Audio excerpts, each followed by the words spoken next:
Let's now start to make a batter for our tuna balls.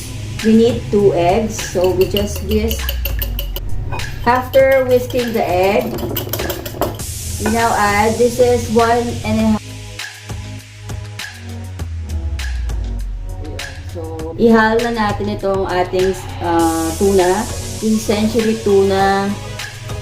Ayan, century tuna. 2 lata ng ganito.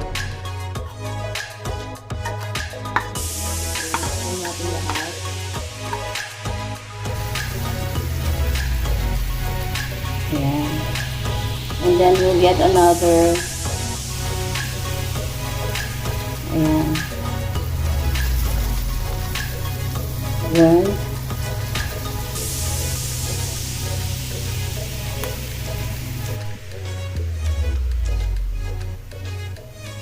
Ayan. So, ito na yung tuna balls. Binaligtad ko na siya. Ayan. So, ganito karami yung nagawa kong tuna balls.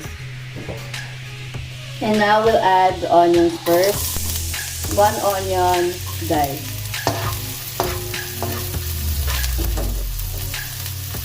Yung onion, lagyan na natin yung 5 cloves of garlic. Ayan. Pag gumagawa rin kayo ng soup tip din, kailangan marami yung mga sinangkutsa nyo, yung garlic, onions, or luya. Gano'n. Kailangan huwag kayo magtitipid doon kasi yun ang nagpapasarap sa soup. 4 cups of water. Ayan. So, sasabawan na natin yung ating miswa. Ayan. And we'll wait for this to boil. Now, na nagpo-boil ng ating mixture, maglagay na tayo ngayon ng ating mga pampalasa. So, this is 1 chicken cube. Ayan. Tunawin natin siya.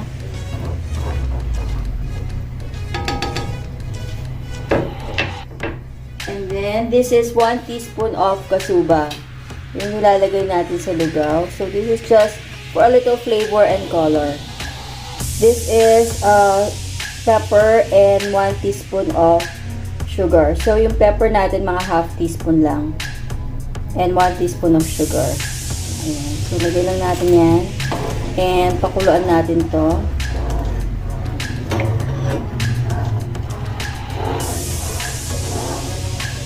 Then we'll add, this is just 1 teaspoon of patis.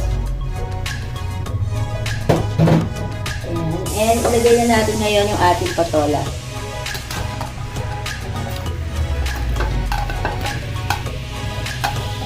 Ayan. So mix lang natin siya.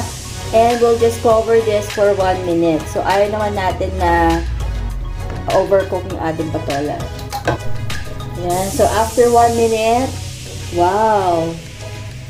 Tikman natin ngayon ang ating soup. Saktong-sakto lang yung lasa ng broth. Oh my God. Sarap. Now, we are going to add our tuna balls. Ayan na. Wow, ang dami. Ang dami nito. Diba? Oh my God. It can feed the whole army. Sabi nga nila. Pwedeng buong barangay dito. Okay. So, pukuloy natin siya ng konti. And now, we're going to add our miswa. This is just 60 grams. Okay. Dahil alam niyo naman, mabilis sip ang miswa, diba? So, ayan. 60 grams lang ilalagay ko. Ayan. So, i-press lang natin siya downwards.